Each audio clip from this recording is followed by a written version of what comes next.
أعوذ بالله من الشيطان الرجيم بسم الله الرحمن الرحيم وأدخل الذين آمنوا وعملوا الصالحات. ادخلا جو ہے یہ باب افعال سے پیسے وائس ہے. ادخلا اس نے داخل کیا، ادخلا اسے داخل کیا گیا. آگے کیونکہ جس کو داخل کیا گیا وہ بعد میں آ رہا ہے، اس لیے شروع میں جو صیغہ آئے گا وہ واحد کا آئے گا. اور داخل کیے جائیں گے. قیامت کے جو واقعات ہیں وہ ماضی کا صیغہ بھی استعمال ہوتا ہے اکثر اس چیز کو ڈپک کرنے کے لیے کہ قیامت اسی طرح یقینی ہے جیسے ماضی میں گزری ہوئی بات یقینی ہو چکی ہوتی ہے. کیونکہ فیوچر میں جو کچھ ہونا ہوتا ہے اس میں تو کوئی پروبیبلٹی کی کوئی پرسنٹیج پائی جاتی ہے، کوئی انسرٹنٹی پائی جاتی ہے. تو قرآن شریف میں قیامت کے واقعات کو ماضی کی صیغے سے بھی بیان کیا جاتا ہے، شاید اس ایمفسس کے لیے کہ اس کے اندر کسی قسم کی کوئی انسرٹنٹی نہیں ہے، یہ 100% سرٹن ہے. اور داخل کیے جائیں گے وہ لوگ جو ایمان لائے اور جنہوں نے عمل صالح کیے، جنہوں نے ٹھیک ٹھیک کام کیے، جنہوں نے اچھے کام کیے. یہ قرآن شریف کا روٹین ہے کہ وہ زبان سے ایمان لانے کو کافی نہیں قرار دیتا، بلکہ اچھے اعمال کرنا بھی ایک شرط بتائی جاتی ہے جنت میں داخل ہونے کے لیے. یہ ہم نے اپنے گھر بیٹھ کر اپنے لیے گھڑ لیے ہیں عقیدے کہ کیوں کہ ہم بائی چانس مسلمانوں کے یہاں پیدا ہوئے ہیں تو ہم نے تو جنت میں جانا ہی جانا ہے. قرآن نے ایسی کوئی بات کہیں بھی نہیں کی. قرآن تو یہ کہتا ہے کہ جو ایمان لائیں گے اور بالکل ٹھیک ٹھیک عمل کریں گے، جو ان سے ریکوائرڈ ہے وہ کریں گے، ان سے وعدہ ہے جنات تجری من تحتها الانہار، کہ وہ داخل ہوں گے ایسے باغوں میں جن کے نیچے نہریں بہہ رہی ہوں گی.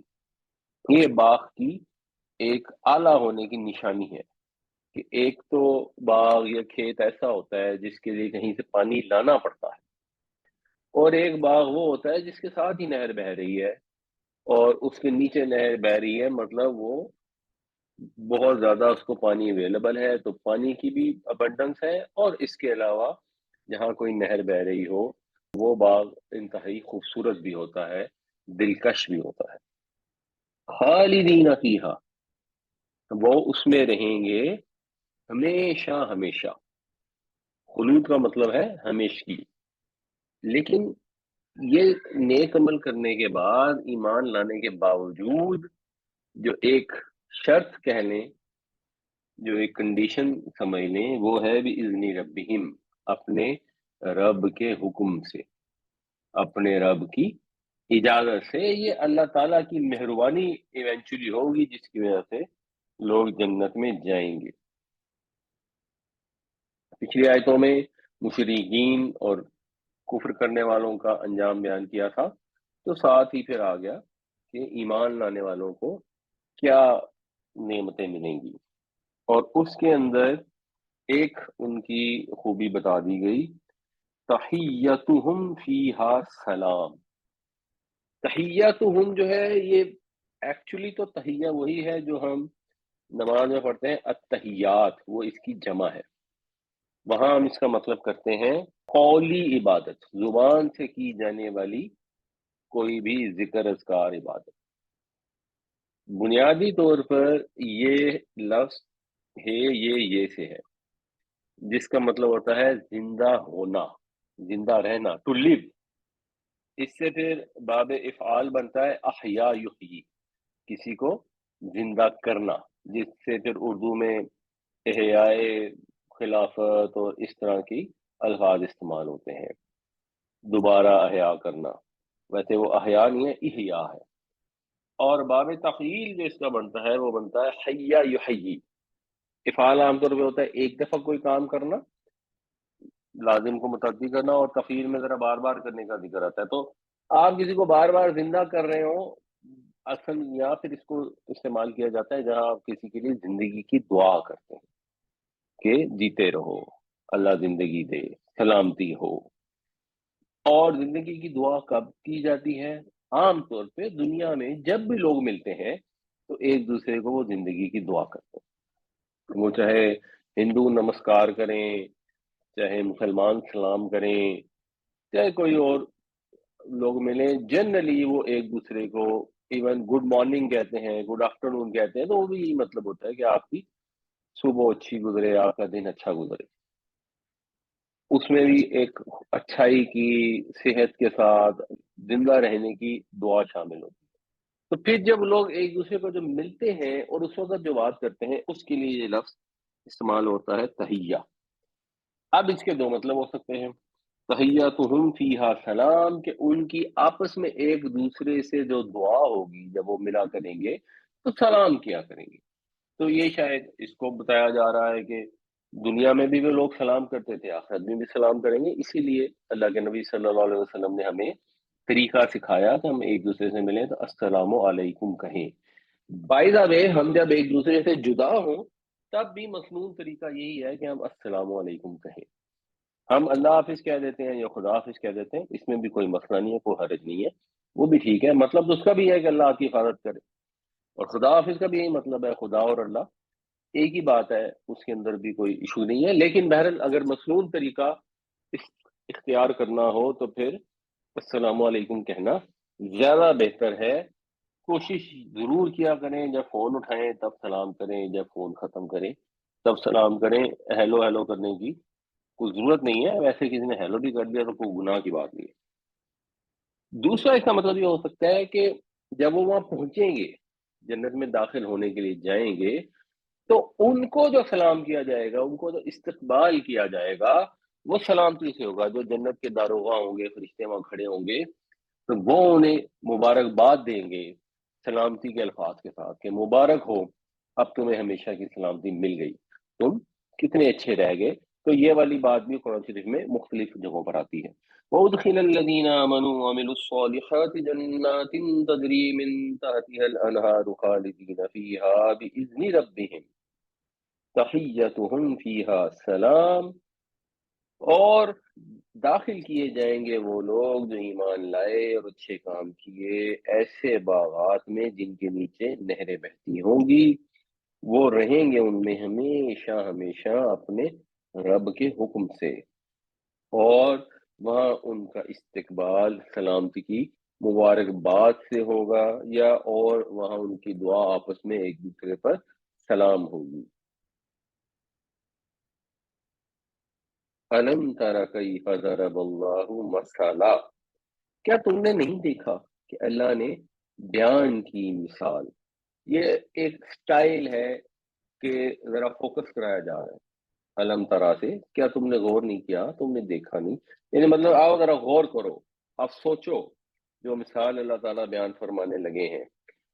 مثلاً کا بدل ہے کلمتن طیبتن، مثال بیان کی اللہ نے، وہ مثال کیا ہے؟ وہ مثال ہے کلمہ طیبہ کی، پاکیزہ کلمے کی، اور مثال کیسی ہے؟ کشجرۃ طیبہ، جیسے ایک درخت ہو پاکیزہ، کلمہ بھی مؤنث ہے اور شجرہ بھی مؤنث ہے، اس وجہ سے ان کی جو صفات آئی ہیں وہ بھی طیبتن اور طیبہ تن آئی ہیں، یہ بھی مؤنث ہے۔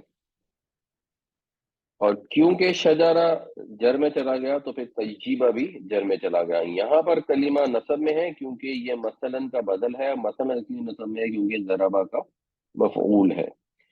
تو مثال ان کی ہے پاکیزہ درخت کی طرح، ایک بہترین درخت کی مانند، عمدہ، سایہ دار، نفع بخش، بابرکت درخت کی مانند۔ کلمہ طیبہ کیا ہے؟ وہ بھی کلمہ طیبہ ہے جو ہم کہتے ہیں لا الہ الا اللہ محمد رسول اللہ۔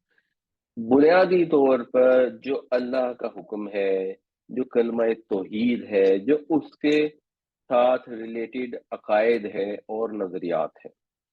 پاکیزہ بات کون سی ہے؟ پاکیزہ بات وہی ہے جو سراسر سچ ہو، حقیقت پر مبنی ہو، اور قرآن کی روح سے پھر وہی ہوگی جس میں اللہ کی وحدانیت کا اقرار ہوگا، انبیاء کا اقرار ہوگا، کتابوں کا، فرشتوں کا، آخرت کا اقرار ہوگا، جو قرآن کی بنیادی صداقتیں ہیں، یعنی بنیادی طور پر جو قرآن کا پیغام ہے، جو نبی کریم صلی اللہ علیہ وسلم نے اپنی قوم کو بھی دیا، اور بعد میں جو لوگ آئے جیسے ہم ہیں، ہمیں بھی آپ صلی اللہ علیہ وسلم نے ہی پیغام پہنچایا ہے۔ تو اس پاکیزہ خوبصورت کلام کی مثال ایک عمدہ درخت کی جیسی ہے۔ وہ پاکیزہ درخت کیا ہے؟ اصلوہا، اصل اس کی یعنی جڑ اس کی جو ہے وہ ثابت ہے۔ ثابت کیا ہوتا ہے؟ جس کو ثبات حاصل ہو۔ ثبات کیا ہوتا ہے؟ جمے رہنا، جم جانا۔ تو اس کی جڑ جو ہے وہ جمی ہوئی ہے۔ کہاں جمی ہوئی ہے؟ زمین میں جمی ہوئی ہے۔ یہ ہم اگلا پورشن پڑھیں گے تو ہمیں سمجھ آ جائے گی کہ زمین کے اندر خوب اچھی طرح اتری ہوئی ہے اس کی جڑ۔ تو ایسا درخت جس کی جڑ خوب زمین میں اچھی طرح اتری ہوئی ہوگی، تو پھر اس کو جو زمین سے غذا چاہیے ہے، جس میں پانی بھی ہے، نمکیات بھی ہیں، جو بھی اس کو منرلز جو ہم بعض اوقات کھاد کے ذریعے بھی ڈالتے ہیں، تو زمین میں بنیادی طور پر موجود ہوتے ہیں۔ تو ایسا درخت جس کی جڑ اچھی طرح زمین میں پیوست ہو، جمی ہوئی ہو، تو اس کو جو غذا چاہیے وہ بہترین ملے گی۔ وَفَرْعُهَا، اور اس کی شاخیں۔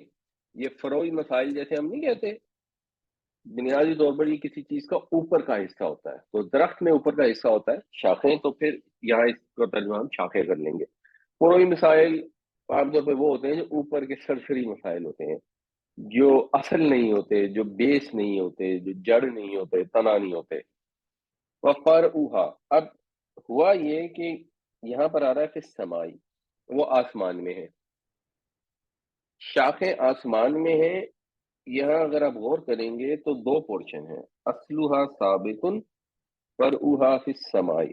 تو ایکچولی یہاں کیا ہو رہا ہے؟ یہاں ایکچولی یہ جو فی السمائی کے سامنے ایک لفظ آنا تھا فی الارضی، اس کو محذوف کر دیا گیا، اس کی ضرورت نہیں ہے۔ تو یہاں مطلب یہ بنے گا کہ اس کی جڑ خوب اتری ہوئی ہے، جمی ہوئی ہے زمین کے اندر۔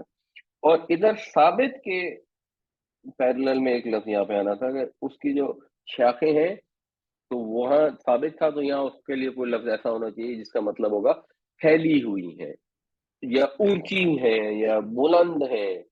تو اس کی شاخیں پھیلی ہوئی ہیں آسمان میں۔ آسمان سے مراد فضا میں، یعنی ایک آسمان اس کو بھی کہتے ہیں جو اسکائی ہے، اور جیسے ہم کہتے ہیں کہ پرندے فضا میں اڑ رہے ہیں، ہوا میں اڑ رہے ہیں، تو انگریزی میں کہتے ہیں کہ birds are flying in the sky, یا عربی میں فی السماء۔ تو وہاں سما سے مراد ہوتی ہے اوپر کا جو پورشن ہے جس کو فضا یا ہوا کہا جا سکتا ہے۔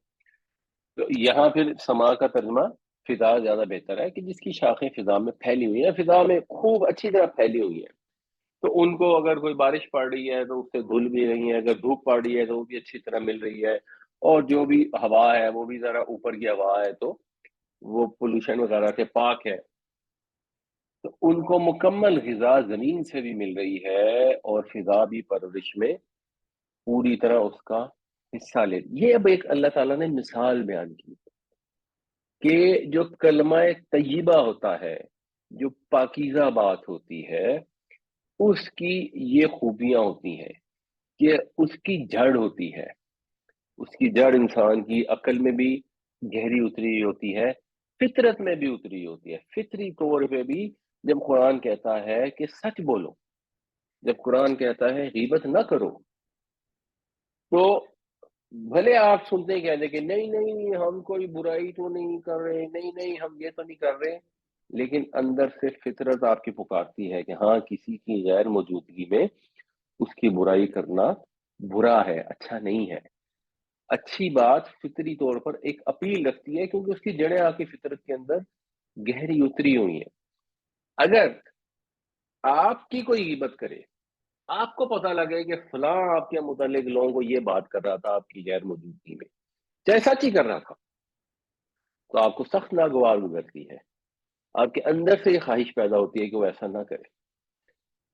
اگر آپ بےایمانی کرتے ہیں، کہیں آپ نے مرچوں کے اندر ملاوٹ کی ہے اور لوگوں کو پیسی ہوئی اینٹیں جو ہیں وہ مرچوں میں ڈال کے کھلا رہے ہیں، اپنے آپ کو تسلی دے دیتے ہیں، کیا کریں گے، مجبوری ہے جو مجبوری ہے، اس کے بغیر گزارا نہیں ہے۔ اب پتہ لگے کہ آپ کے بچے کو کسی نے ملاوٹ شدہ دوائی کھلا دی اور بچہ خدا نہ خواستہ کوئی اس کو سیریس ایشو ہو گیا، تو آپ تو نہیں کہیں گے کہ ہاں جی کیا کوئی بات نہیں، اس کی مجبوری ہے۔ پھر آپ کو تکلیف ہوگی، آپ فوراً آپ کو یہ احساس ہوگا کہ یہ چیز غلط ہے۔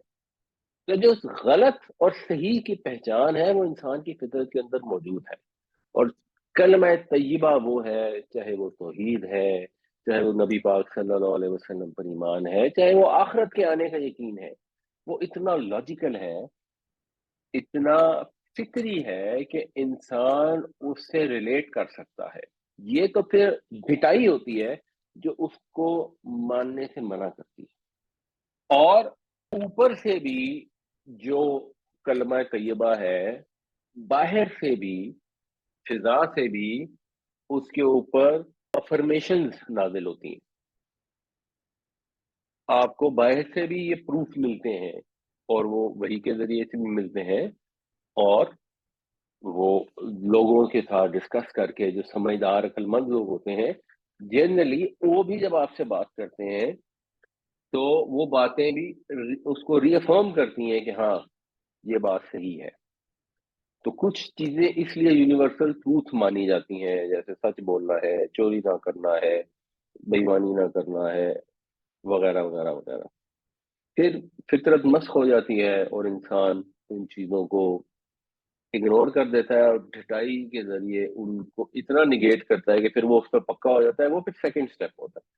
الم تر کیف ضرب اللہ مثلا کلمۃ طیبۃ کشجرۃ طیبۃ اصلها ثابت وفرعها فی السماء، کیا تو نے نہیں دیکھا کہ اللہ تعالیٰ نے کس طرح مثال بیان فرمائی ہے کلمہ طیبہ کی، وہ ایک پاکیزہ درخت کی مانند ہے جس کی جڑیں زمین میں اتری ہوئی ہیں اور جس کی شاخیں آسمان میں پھیلی ہوئی ہیں۔ تُؤتی، تُؤتی جو ہے عطا یاتی کا مطلب ہوتا ہے کہیں پہنچنا، آتا یؤتی کا مطلب ہوتا ہے کہیں پہنچانا، کوئی کام کرنا، کسی تک کچھ پہنچانا، کسی کو دینا۔ تو یؤتی وہ دیتا ہے، توتی تو دیتا ہے بھی ہوگا، اور مونس کے لیے آئے گا وہ مونس دیتی ہے، تو شجرہ کیونکہ مونس ہے اس لیے اس کے لیے توتی استعمال ہوا۔ توتی وہ دیتا ہے اکولہا اپنا پھل، اکول ویسے کھانے کی چیز کو کہتے ہیں، لیکن جب درخت کے ریلیونس میں استعمال ہوتی ہے تو پھر اس سے مراد ہے درخت کا پھل، درخت کی جو بھی غلہ یا جو بھی ہے۔ کل حین، ہر وقت، ہر موقع پر، ہر فصل میں، ہر موسم میں، یعنی وہ سدا بہار ہے، اس پہ کبھی خزاں نہیں آتی، وہ ہمیشہ پھل دیتا رہتا ہے باذن ربیہا، اپنے رب کے حکم سے۔ یہ کلمہ توحید جو ہے اس کی جو برکتیں ہیں یہ کبھی ختم نہیں ہوتی، اس کا فیض ہمیشہ جاری رہتا ہے۔ جس کے سینے میں توحید کا نور موجود ہوتا ہے وہ ہمیشہ مطمئن ہی ہوگا۔ دنیا میں مشکلیں آئیں گی، مسائل آئیں گے، آزمائشیں آئیں گی، لیکن تسلی، اطمینان انہی کو ہوگا جن کے سینے میں توحید موجود ہے، جو اللہ کا ذکر کرتے ہیں۔ وَيَضْرِبُ اللَّهُ الْأَمْثَالَ لِلنَّاسِ، اور بیان کرتا ہے اللہ تعالیٰ مثالیں لوگوں کے لیے، لَعَلَّهُمْ يَتَذَكَّرُونَ، تاکہ وہ نصیحت حاصل کریں، تاکہ وہ یاد دہانی حاصل کریں۔ یہ اللہ کا احسان ہے۔ یہاں پر قریش کو مخاطب کیا جا رہا ہے کہ تم لوگوں کو مثال دی جا رہی ہے تو سوچو اس کے اوپر کہ اللہ تعالیٰ تمہیں ایک بلند مقام عطا فرمانا چاہتا ہے، اور تم ایسے لوگ ہو کہ تم اسی گھٹیا جگہ میں رہنا چاہتے ہو جہاں پہ شیطان نے تمہیں دھکا دے کے پھینکا ہوا ہے۔ اور ہمیں بھی یہ سوچنے کی ضرورت ہے کہ جو بھی مثالیں ہیں، جو اچھی بات ہے، پاکیزہ بات ہے، وہ ہمیشہ کے لیے ہے، وہ دائمی ہے، وہ خود بھی سرسبز اور شاداب ہے، وہ انسان کو بھی سرسبز اور شاداب اور مطمئن اور پرسکون کرتی ہے۔ اس لیے اپنی زندگی سے فضولیات کو نکالیں، لغویات پر فوکس نہ کریں، جو لغو چیزیں ہیں ان کو اگنور کریں. یہ انٹرٹینمنٹ کے نام پر بے شمار لفظ چیزیں ہم استعمال کرتے ہیں، اور اس کی انٹینسٹی بہت بڑھ گئی ہے آج کے دور میں. لغویات ہمیشہ سے ہر دور میں ہوتی تھی، بٹ ایک زمانہ تھا جب لغویات کے لیے انسان کو کوئی ایفرٹ کرنی پڑتی تھی، گھر سے نکل کر جانا پڑتا تھا، کسی مجلس میں پہنچنا پڑتا تھا، پھر وہاں پہ لغویات مہیا ہوتی تھی. اب تو گھر بیٹھے ہر ایک کے پاس موجود ہیں. سب سے بڑا مسئلہ یہ ہے کہ چھوٹوں چھوٹوں بچوں کو لوگوں نے موبائل ڈیوائسز دے دی ہیں، اور پتہ نہیں کیا سوچ کے دیے ہیں، پتہ نہیں ان کے ذہن میں کیا ہوتا ہے کہ ہم اپنے بچوں پر اعتبار ہے ہمیں. تو بچوں نے کب کہا ہے کہ ہم پہ اعتبار کریں؟ کون سی اس میں لکھا ہوا ہے کہ بچوں کے سامنے آپ دنیا کی ہر بےہودہ چیز ان کے ہاتھ میں پکڑا کے انہیں کہ بیٹا یہ والی نہیں استعمال کرنی اور دوسری والی دیکھ لینا؟ تو بچہ تو چھوٹا ہوتا ہے، اس بیچارے کو کیا پتا، اس میں ہوتی ہے کیوریوسٹی. تو یہ اپنے بچوں کے ہاتھوں میں بھی موبائل نہ دیں، اور اپنے ہاتھوں میں بھی ہر وقت موبائل پکڑ کر اس کے اوپر صبح و شام جو ہے وہ ٹویٹر اور فیس بک اور یوٹیوب پر دیکھتے رہیں. پروڈکٹیو استعمال کریں، پاکیزہ چیزیں استعمال کریں، لغویات سے گریز کریں. یہ اللہ تعالیٰ مثال جب بیان فرماتے ہیں تو ہمیں اس سے نصیحت حاصل کرنی چاہیے. تؤتی اکلها کل حین باذن ربها ویضرب اللہ الامثال للناس لعلهم یتذکرون. وہ اپنا پھل ہر موقع پر یا ہر فصل میں اپنے رب کے حکم سے دیتا رہتا ہے، اور اللہ بیان فرماتا ہے مثالیں لوگوں کے لیے تاکہ وہ یاد دہانی حاصل کریں. وَمَثَلُ كَلِمَةٍ خَبِيثَةٍ، اور خبیث کلمے کی، ناپاک کلمے کی، برے گندے کلمے کی مثال کشجرۃ خبیثۃ، ایک بیکار درخت جیسی ہے، ایک خبیث جھاڑ جھنکار فضول ایسا درخت جس میں کانٹے ہوں بجائے پھل کے اور پھول کے، جس کو ہاتھ لگا کر آپ کو خوشبو نہ مل رہی ہو، کچھ کھانے کو نہ مل رہا ہو، بلکہ کانٹے ہاتھوں کو زخمی کر رہے ہو. اگر اس کا کوئی پھل ہو اور آپ کھائیں تو وہ تلخ ہو، آپ کی زبان اکڑ جائے اس سے. اگر آپ اس کے پاس بیٹھے تو بجائے خوشبو کی اس میں بدبو ہو. تو برے کلمے کی مثال ایسی ہے. جب ہم کہتے ہیں نا کچھ نہیں ہوتا، کوئی فرق نہیں پڑتا، بس ٹھیک ہے انجوائے کر رہے ہیں، یہ سمجھنا چاہیے. ایک چیز ہے کلمہ طیبہ اور ایک چیز ہے کلمہ خبیثہ. بنیادی طور پر obviously یہاں جو مین بات ہو رہی ہے وہ شرک کی بات ہو رہی ہے، شرک پر مبنی عقائد کی بات ہو رہی ہے. لیکن جو بھی گندی بری بات ہے، چاہے وہ غیبت ہے، چاہے وہ گالی ہے، مردوں کو پتہ نہیں ان کا خیال ہوتا ہے کہ گالی دینی نہیں آتی ہوگی تو اس کا مطلب ہے کہ ان کی بہادری میں اور شجاعت میں کوئی کمی ہے. سب سے بہادر، سب سے شجاع تو ہمارے نبی پاک صلی اللہ علیہ وسلم تھے. آپ نے زندگی میں کبھی گالی نہیں دی. آپ نبی کریم صلی اللہ علیہ وسلم نے فرمایا کہ مومن گالی نہیں دیتا. تو لوگ اس پہ سوچتے نہیں، غور نہیں کرتے، نہ اپنی زبان کو پاکیزہ رکھتے ہیں، نہ اپنے کانوں کو پاکیزہ رکھتے ہیں. ایسی مجلسوں میں جہاں نوجوان لڑکے ہیں اور دوسرے لڑکے گالیاں دے رہے ہیں یا بےہودہ گفتگو کر رہے ہیں، ایسی مجلس سے بھی احتراز کرنا چاہیے. اس کی مثال برے درخت کی ہے.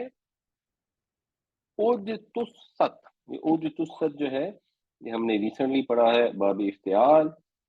یہ جیم سے جسا یا جسو کا مطلب ہوتا ہے کسی کی جڑ کاٹ دینا. اس سے افتعال میں ذرا ایمفسس آ جائے گا، کسی کو جڑ سے اکھاڑ کر پھینک دینا.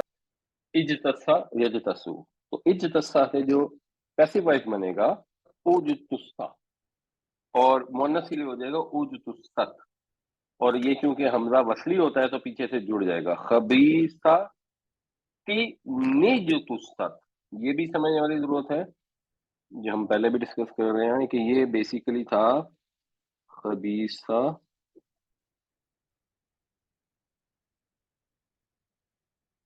تین.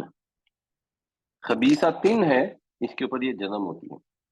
تو جب ہم نے آگے جوڑنا ہے کیونکہ آگے حمزہ وصلی ہے تو پھر ہم اس کو زیر سے جوڑتے ہیں. تو ہمارے قرآن میں کیا کرتے ہیں کہ اس کے نیچے ایک چھوٹی سی نون ڈال دیتے ہیں اور اس کے نیچے زیر لگا دیتے ہیں، کیونکہ یہ ہے خبیثہ تین اور یہ تست ہے. تو اب آپ نے اس کو جوڑنا ہے تو یہ ہو جائے گا خبیثہ تنج تست. تو یہ آپ کو آنا چاہیے کہ اس کو کیسے جوڑنا ہے. اگر یہاں نون نہیں لگی ہوئی ہے تو آپ نے خود سے نون ایک لگانی ہے، اور سمجھنے کا طریقہ ہے کہ خبیثاتین کو کھول کر لکھ لیں اور اس نون کے نیچے زیر لگا کے جوڑیں، خبیثاتین نجتثت، تو وہ اکھاڑ لیا جاتا ہے، ایسا درخت ہے جس کو اکھاڑ لیا جاتا ہے من فوق الارض، زمین کے اوپر سے ہی، یعنی اس کو کوئی آپ کو کھودنا نہیں پڑتا، اس کی کوئی گہری جڑ ہے نہیں، اس لیے اس کو آپ آرام سے پکڑ کے اکھاڑ لیں گے، ما لہا من قرار، نہیں ہے اس کے لیے کوئی قرار۔ قرار کا مطلب بھی ہوتا ہے کسی چیز کا ٹھہر جانا، بنیادی طور پر اس کا مطلب ہوتا ہے ٹھنڈا ہونا، قاف رے اور رے، اسی لیے قرۃ اعین ہوتا ہے نا، آنکھوں کی ٹھنڈک، اور کوئی چیز جب ٹھنڈی زیادہ ہو جاتی ہے تو پھر وہ جم جاتی ہے، جمی ہوئی چیز کے لیے پھر یہ قرار کا لفظ استعمال کیا جاتا ہے کہ وہ بہت بے قرار ہے، اس کو قرار نہیں ہے، وہ کہیں ٹھہر نہیں رہا، اس کا دل نہیں ٹھہر رہا، وہ رک نہیں رہا، یا فزیکلی وہ کہیں کھڑا نہیں ہو رہا، وہ بے قرار ہے۔ قرار ہو گیا کہ مجھے قرار آ گیا، کہ مجھے سکون آ گیا، تو یہ وہاں سے بنتا ہے۔ تو اس کو کوئی قرار نہیں ہے، ما لہا من قرار، یعنی اسے کوئی جماؤ حاصل نہیں ہے، کوئی ثبات نہیں ہے۔ تو زمین میں ہی ثبات نہیں ہے تو آگے شاخوں کی تو بات ہی نہیں ہوئی نا، پھر شاخیں تو اس کی ایسی ہیں ہی نہیں جو آسمان میں پھیل سکیں۔ یہ ایسی خودرو، بدبودار، بے فیض، بے پھل کی جھاڑی ہے جس کی نہ تو کوئی گہری جڑ ہے، نہ اوپر فضا میں پھیلی ہوئی ہے، کوئی اکھاڑنا چاہے تو اس کو زور بھی نہیں لگانا پڑے گا، اوپر سے ہی اکھاڑ کر پھینک دے گا۔ یہ شرک ہے۔ شرک کی نہ تو کوئی بنیاد ہے عقل میں، نہ فطرت میں، نہ اوپر سے کوئی وحی ایسی اتری ہے جس نے شرک کے لیے کوئی بھی کسی بھی قسم کی جسٹیفیکیشن دلیل دی ہو۔ خود ہی گھر بیٹھ کے اللہ کے ساتھ اللہ کی صفات میں شریک ٹھہرا لیے، اللہ کو چھوڑ کر یہ اللہ کے مقابلے میں یا اللہ کے ساتھ ان سے بھی مانگنا شروع کر دیا، بیٹا مانگنا ہے اللہ سے تو داتا داتا کرنا شروع کر دیا، رزق مانگنا ہے اللہ سے تو غوث پاک سے مانگنا شروع کر دیا، کسی فرشتے سے مانگنا شروع کر دیا، کسی جن سے، کسی بت سے، کسی سے بھی مانگنا شروع کر دیا۔ یہ سب کا سب کلمہ خبیثہ ہے، اور اس کی مثال شجرہ خبیثہ جیسی ہے، اور یہ اکھاڑ لیا جاتا ہے۔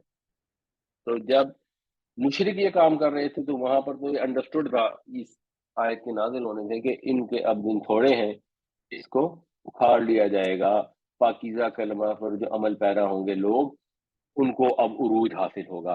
اور آئندہ کے لیے بھی ایسا ہے، رسولوں کی زندگی میں تو یہ لازمی ہو جاتا ہے، لیکن آئندہ کے لیے بھی ایسے ہی ہے۔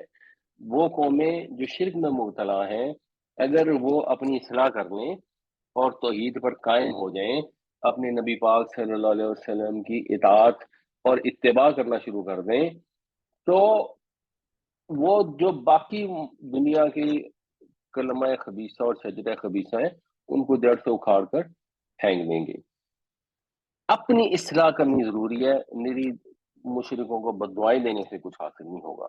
وَمَثَلُ كَلِمَةٍ خَبِيثَةٍ كَشَجَرَةٍ خَبِيثَةٍ اجْتُثَّتْ مِنْ فَوْقِ الْأَرْضِ مَا لَهَا مِنْ قَرَارٍ، اور ناپاک کلمے کی مثال ایک خبیث درخت کے جیسی ہے جو اکھاڑ لیا جاتا ہے زمین کے اوپر ہی سے، اور اسے کوئی ثبات حاصل نہیں ہے۔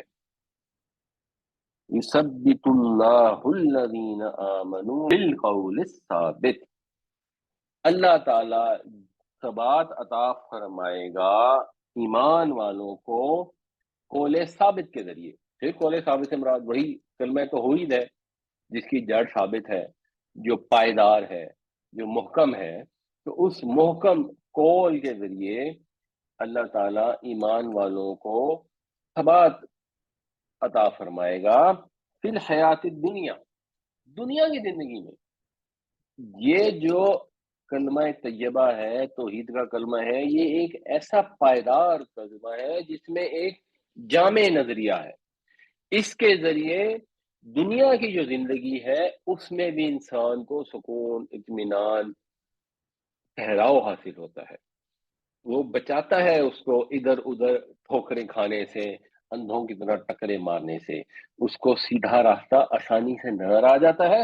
وہ فی الآخرہ، اور جب اس دنیا کی سرحد پار کر کے آخرت میں قدم رکھے گا تو وہاں پہ بھی یہ جو قول ثابت ہے اس کے ساتھ ہوگا، اس کی وجہ سے اس کو ثبات دے گا اللہ تعالیٰ، وہاں پر بھی اسے کوئی کنفیوژن نہیں ہوگی، کوئی پریشانی، حیرانگی، ٹینشن نہیں ہوگی۔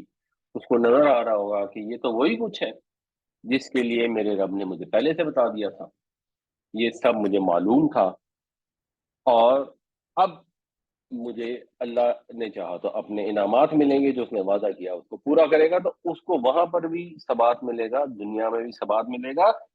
کافروں کا معاملہ بالکل فرق ہوگا۔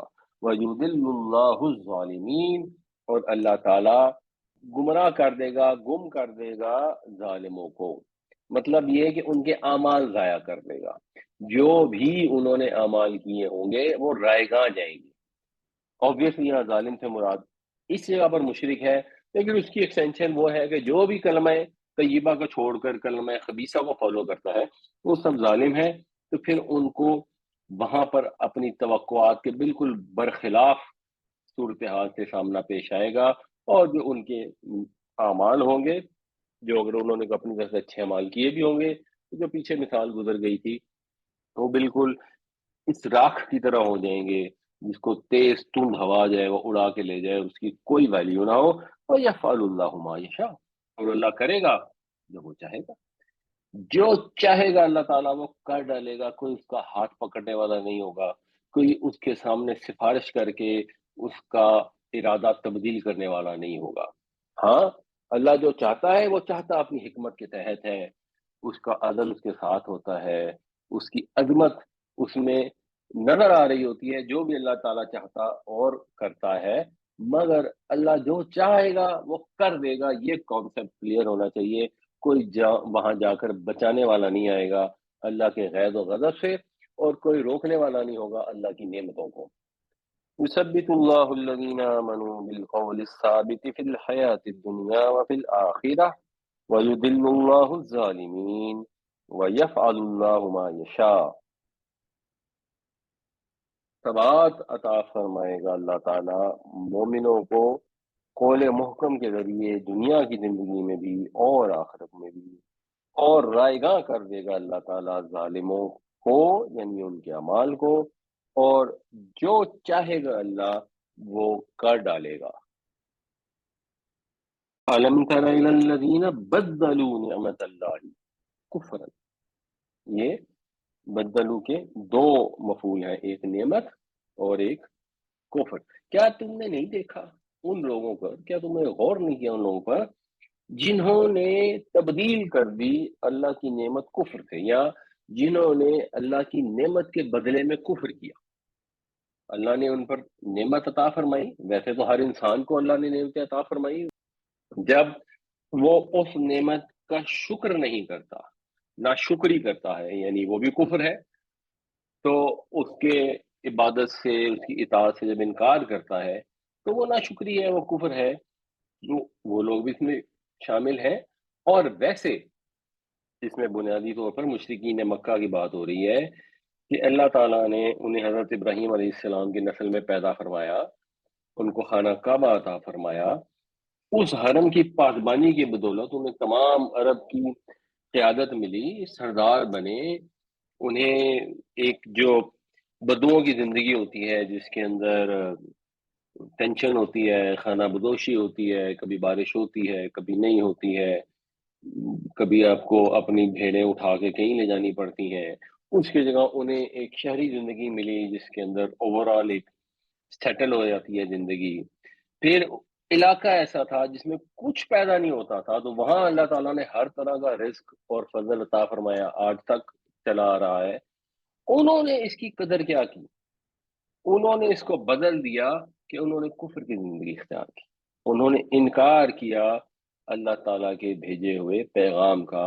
ان کے پاس ہمارے پیارے محمد صلی اللہ علیہ وسلم تشریف لائے، ان کو جھٹلا دیا، ان کا انکار کر دیا۔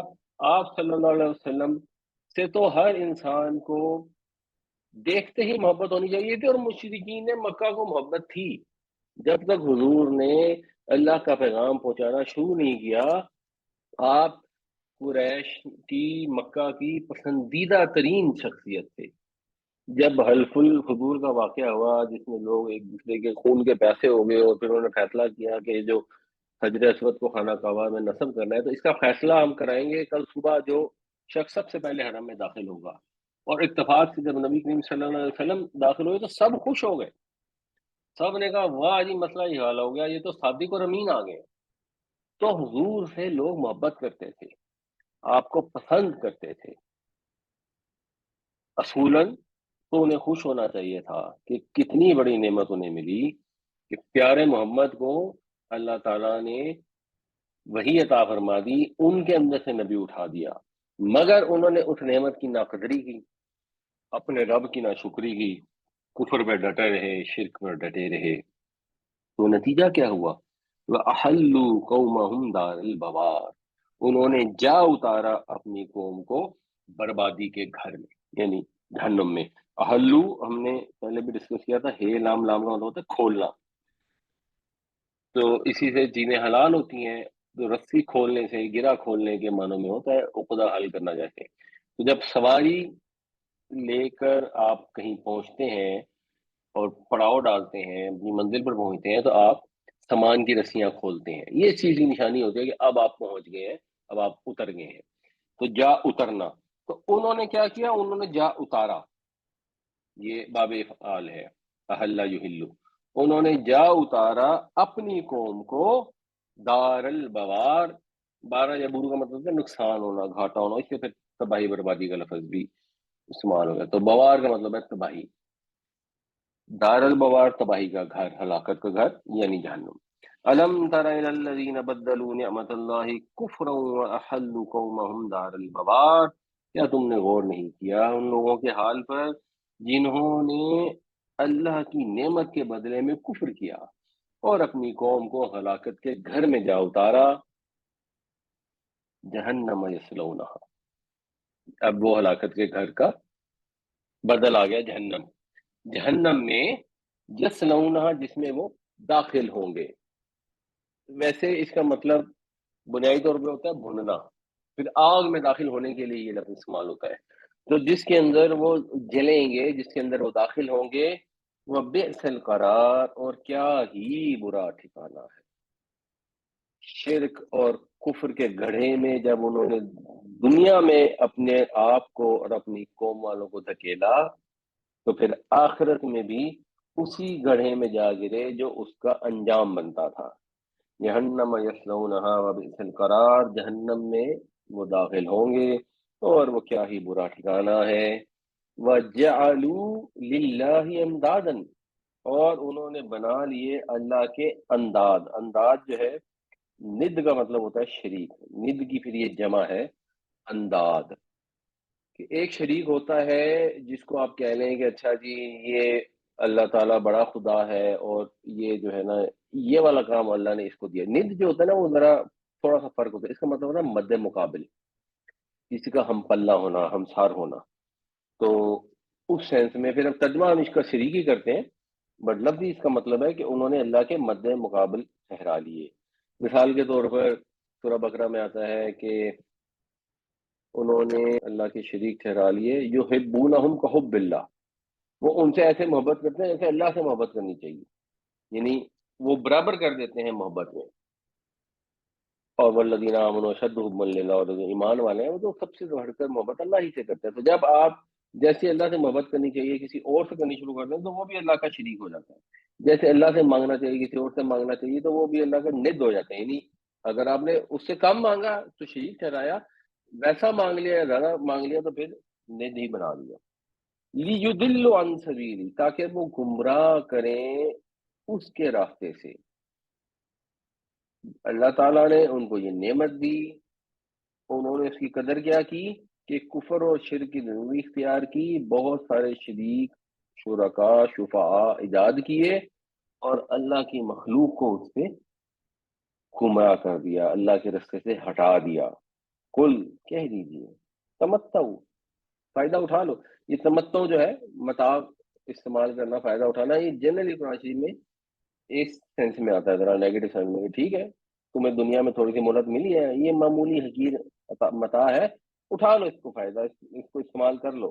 فَإِنَّ مَصِيرَكُمْ، پھر بے شک تمہارا ٹھکانہ، مصیر بھی جو ہے یہ بھی ٹھکانوں کے معنوں میں، یہ سارا یسیر کا مطلب ہوتا ہے لوٹنا، تو پھر یہ ظرف ہے مسیر لوٹنے کی جگہ، بے شک تمہارا ٹھکانہ الی النار دوزخ کی طرف ہے، مطلب بام حورہ کریں گے تمہارا آخری ٹھکانہ تو پھر دوزخ ہی ہے، بالآخر تو تم نے دوزخ میں ہی جانا ہے۔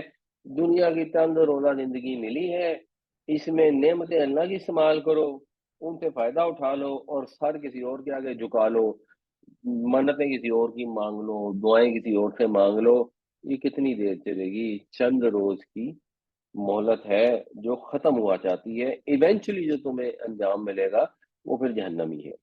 وَجَعَلُوا لِلَّهِ أَندَادًا لِيُضِلُّوا عَن سَبِيلِهِ قُلْ تَمَتَّعُوا فَإِنَّ مَصِيرَكُمْ إِلَى النَّارِ، اور انہوں نے ٹھہرا لیے اللہ کے شریک تاکہ گمراہ کریں اس کے راستے سے، کہہ دیجئے کہ عیش کر لو چند دن پھر تمہارا ٹھکانہ دوزخ ہی ہے۔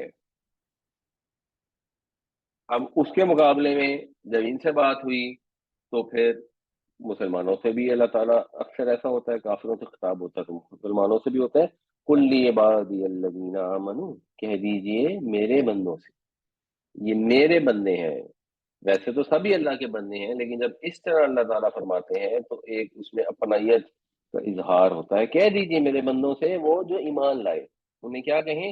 یقیم، یا آپ نوٹس کریں یہ ماضی نہیں ہے، آمنو تو ماضی ہے نا، وہ لوگ جو ایمان لائے، آگے اگر ہوتا نا اقام الصلاۃ تو پھر ہوتا کہ جنہوں نے نمازیں قائم کی، نہیں، یہ یقیم اصل میں تھا یقیمونا، تو اس میں ایک لام جو ہے وہ محذوف ہے، اس کو کہتے ہیں لام امر۔ تو کہہ دیجیے میرے بندوں سے کہ وہ نماز قائم کریں، وَيُنْفِقُوا، اور وہ خرچ کریں، مما، من پلس ما، اس میں سے جو رزقناہم، جو ہم نے انہیں دیا، نماز کا اہتمام کریں، اللہ کی راہ میں خرچ کریں۔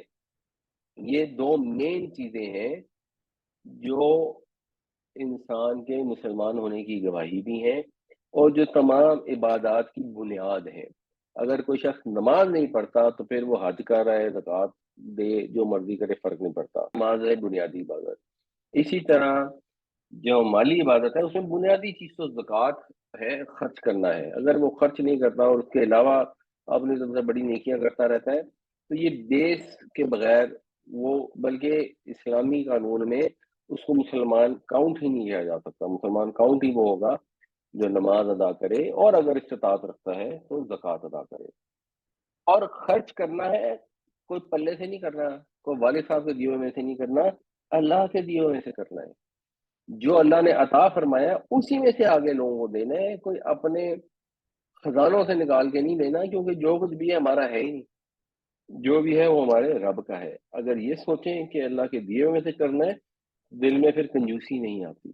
اگر آدمی یہ سوچے کہ ہاں میں نے بڑی مشکل سے کمایا اب مجھ سے خرچ کرنا، تو پھر بڑی مشکل سے ہی خرچ کرے گا۔ اس لیے قرآن شریف میں کئی جگہ پر یہ فیکٹ کو ری ایمفسائز کیا گیا ہے، ایمفسائز کیا گیا ہے کہ اس میں سے خرچ کرو جو ہم نے تمہیں عطا کیا ہے، اور خرچ کس لیے کرنا ہے؟ اللہ کو تھوڑی پیسے چاہیے، اپنی خاطر ہی کرنا ہے، اور اگر کرو گے خرچ تو پھر اس کی جو نعمت ہے یا اس کا جو بدلہ ہے، من ذا الذی یقرض اللہ قرضا حسنا، کون ہے جو قرض دے گا اللہ کو قرض حسن، فیضاعفہ لہ اضعافا کثیرا، تو وہ اس کو کئی کئی گنا بڑھا کر واپس کرے گا۔ یہ تو ایسا قرضہ ہے جو کئی گنا بڑھ کے ملے گا، دنیا میں بھی ملتا ہے۔ جب اللہ کی راہ میں خرچ کیا جاتا ہے تو اللہ تعالیٰ دنیا میں بھی ترقی عطا فرماتا ہے۔ یمحق اللہ الربا ویربی الصدقات، اللہ تعالیٰ صدقات کو نشو و نما عطا فرماتا ہے، سود کو اللہ تعالیٰ تباہ کر دیتا ہے۔ انسان بظاہر سمجھتا ہے کہ سود پر کام کریں گے تو پیسے بڑھ جائیں گے، بینک میں رکھیں گے اس میں سود آئے گا تو پیسے ایڈ ہو جائیں گے، نہیں، وہ اللہ تباہ کر دیتا ہے۔ بعض اوقات ہمیں ظاہری طور پر ایسا محسوس ہوتا ہے کہ سود پہ کام کرنے والے بڑی ترقی کر رہے ہیں، وہ اللہ کی آزمائش بھی ہوتی ہے، اللہ کی ڈھیل بھی ہوتی ہے، لیکن جو بیسک پرنسپل ہے وہ یہی ہے کہ اگر اللہ کی راہ میں سے خرچ کریں گے تو اللہ تعالیٰ قیامت میں بھی نعمتیں عطا فرمائے گا، اور قیامت میں تو لازماً عطا فرمائے گا، دنیا میں بھی اکثر عطا فرماتا ہے۔ اور خرچ کرنا کیسے ہے؟ سرًا وعلانیۃ، چھپا کے بھی کرنا ہے، اس لیے کہ جب چھپا کر خرچ کیا جاتا ہے، کسی کو نہیں بتایا جاتا، وہ سب سے عمدہ انفاق ہے۔ اس کے اندر یہ فائدہ ہوتا ہے کہ اس میں اخلاص ہوتا ہے، وہ صرف اللہ کے لیے ہوتا ہے، جب آپ کسی کو نہیں بتاتے، تو اس میں تو پھر ریاکاری پاسبل ہی نہیں ہوتی. جس کو خرچ کر دیا کسی کے اوپر دے دیا بس اب اس کو پی جائیں. اور اعلانیہ بھی خرچ کرنا ہوتا ہے کیونکہ دوسرے لوگوں کو رغبت ہو اور لوگوں کو یہ بھی پتہ لگے کہ مثال کے طور پہ اگر زکوٰۃ دینی ہے تو انہیں نہیں کیسے اعلانیہ دینی ہے. اگر حکومت نے زکوٰۃ وصول کرنی ہے تو وہ بھی آپ نے اعلانیہ دینی ہے, وہ چھپا کے تو نہیں دے سکتے کہ کہیں خرچ دے دی. اور اس کے علاوہ بھی اعلانیہ خرچ کریں تاکہ جس میں لوگوں کو بھی ایک ترغیب پیدا ہو, ان کو بھی موٹیویشن ملے. کرنی کیوں ہے؟ تاکہ آپ کی تیاری ہو سکے. کس چیز کی؟ من قبل ان یاتی یوم, اس سے پہلے کہ آ جائے وہ دن. کون سا دن؟ لا بیع فیہ, جس کے اندر کوئی خرید و فروخت نہیں ہو سکے گی, اس میں سودا بازی نہیں ہوگی. وہاں جا کے آپ کچھ دے نہیں سکیں گے, آپ کے پاس اعمال کے سوا کچھ نہیں ہوگا. یہ لا بیع جو ہے یہ لا نفی جنس نہیں ہے. لا نفی جنس میں تنوین ختم ہو جاتی ہے اور نصب آ جاتی ہے. تو اس میں ایک ہلکی سی ایکسیپشن رہ جاتی ہے جو آپ کر سکتے ہیں, یعنی اپنے اعمال کی بنیاد پہ اچھے اعمال دیں گے تو اس کے بدلے میں آپ کو اچھی نعمتیں مل سکتی ہیں. دنیاوی چیزوں کی کوئی سودا بازی نہیں ہو سکتی. ولا خلال, اور نہ ہی کوئی دوستی کام آ سکتی ہے. کوئی کسی قسم کا تعلقات سفارشات آپ کے کام نہیں آئیں گی. خلال جو ہے نا یہ ہے خیر لام اور لام سے. بنیادی طور پہ اس کا مطلب ہے سوراخ کرنا. اسی وجہ سے ہم جو دانتوں میں بھی کرتے ہیں نا اس کو خلال کہتے ہیں. تو پھر بس دوستی کے لیے استعمال ہوتا ہے کہ وہ دوستی جو ہے نا وہ دل میں داخل ہو جاتی ہے, ایسی میٹھی دوستی ہے. خلال بنیادوں پہ ایک گھاس کے لیے استعمال ہوتا ہے, میٹھی گھاس ہوتی ہے اس کو خلال کہتے ہیں. تو پھر یہ دوستی کے لیے استعمال ہونا چاہیے. جیسے خلیل اللہ ہے, اللہ کا دوست جس کا معنی کیا جاتا ہے. تو اس دن کوئی خرید و فروخت نہیں ہوگی, کوئی دوستی رشتے داری کام نہیں آئے گی. کیا کام آئے گا؟ یہ نمازیں کام آئیں گی, یہ انفاق کام آئے گا جو اللہ کی راہ میں کسی نے کیا ہوگا. یہ اعمال ہوں گے جو وہاں پر کام آئیں گے, تو ان پر فوکس کرو. قل لعبادی الذین آمنوا یقیموا الصلاة وینفقوا مما رزقناہم سرا وعلانیۃ من قبل ان یأتی یوم لا بیع فیہ ولا خلال. کہہ دیجئے میرے بندوں سے جو ایمان لائے کہ وہ نماز قائم کریں اور خرچ کریں اس میں سے جو ہم نے انہیں عطا کیا, چھپے بھی اور کھلے بھی, اس سے پہلے کہ وہ دن آ جائے جس کے اندر نہ تو کوئی سودا بازی ہوگی اور نہ کوئی دوستی کام آئے گی. اللہ الذی خلق السماوات والارض, اللہ وہ ہستی ہے, اللہ ہی تو ہے جس نے پیدا کیا آسمانوں اور زمین کو. مطلب یہ کہ یہ ظالم مشرک ہیں جنہوں نے اللہ کے ساتھ شرکا شفعاء ٹھہرا دیے, اپنے دیوتا منسوب کر دیے, ان سے مانگنا شروع کر دیا, ان کی عبادت شروع کر دی. حالانکہ کس کی کرنی چاہیے تھی؟ حق کا تقاضا کیا تھا؟ اس ایک خدا کی, اس ایک اللہ کی جس نے آسمانوں کو پیدا کیا, جس نے زمین کو پیدا کیا. وَأَنزَلَ مِنَ السَّمَاءِ مَاءً, اور اس نے اتارا آسمانوں کے پانی.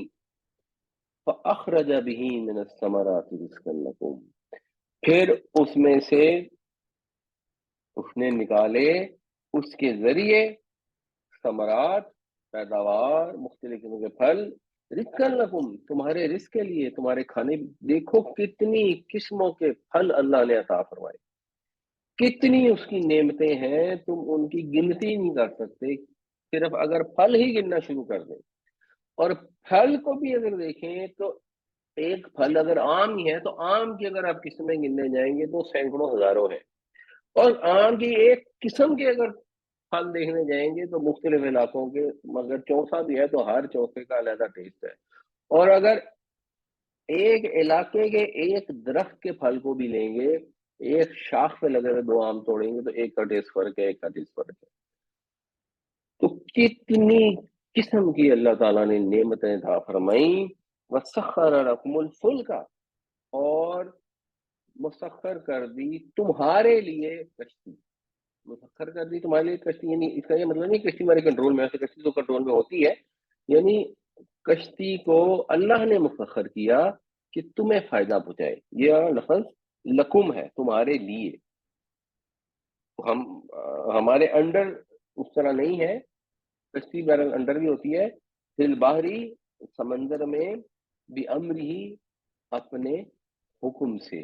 یا یہ کہ وہ چلے سمندر میں اللہ کے حکم سے، اس نے تمہارے لیے کشتی کو مسخر کر دیا، کشتی میں خوبی رکھ دی، آپ سوئی لیتے ہیں تو وہ پانی میں ڈوب جاتی ہے، اور اتنا بڑا جہاز ہے جس کے اوپر اتنا لوہا لدا ہوا ہوتا ہے، وہ پانی میں چلتا رہتا ہے۔ یہ اس کو خوبی کس نے عطا فرمائی؟ یہ اللہ تعالیٰ نے عطا فرمائی۔ یہ فزکس کا رول ہے کہ جس چیز کی ڈینسٹی زیادہ ہوتی ہے وہ اوپر رہتی ہے، اور جس کی ڈینسٹی کم ہوتی ہے وہ نیچے رہتی ہے۔ تو اگر آپ کوئی چیز ایسی ڈیزائن کر لیتے ہیں کہ اس کا والیوم ہے اتنا زیادہ کہ اس کا ویٹ پر یونٹ والیوم جو ہے وہ پانی کے ویٹ پر یونٹ والیوم سے کم ہو جائے گا، تو وہ اس پہ فلوٹ کرتا رہے گا۔ تو یہ رول فزکس کس نے بنایا؟ اللہ تعالیٰ نے بنایا۔ تو اس لیے کشتی جب سمندر میں چلتی ہے تو اللہ کے حکم سے چلتی ہے۔ وَسَخَّرَ لَكُمُ الْأَنْهَارَ، اور اس نے دریاؤں سمندروں کو بھی تمہارے لیے مسخر کر دیا، تمہارے لیے مسخر کر دیا، یعنی تمہارے لیے فائدہ مند بنا دیا، تمہاری نفع رسانی میں لگا دیا۔ یہ ہے اللہ، یہ ہے وہ ہستی جس سے دعائیں مانگنا چاہیے، جس کی عبادت کرنی چاہیے۔ اللہ الذي خلق السماوات والارض وانزل من السماء ماء فاخرج به من الثمرات رزقا لكم وسخر لكم الفلك لتجري في البحر بأمره وسخر لكم الانہار۔ اللہ ہی تو ہے جس نے پیدا کیا آسمان اور زمین کو، اور اتارا آسمان سے پانی، پھر نکالا اس کے ذریعے مختلف پھلوں کو تمہارے لیے بطور رزق، اور اس نے نفع رسانی میں لگا دیا تمہارے لیے کشتی کو تاکہ وہ چلے سمندر میں اس کے حکم سے، اور نفع رسانی کے لیے لگا دیا تمہارے لیے سمندروں کو۔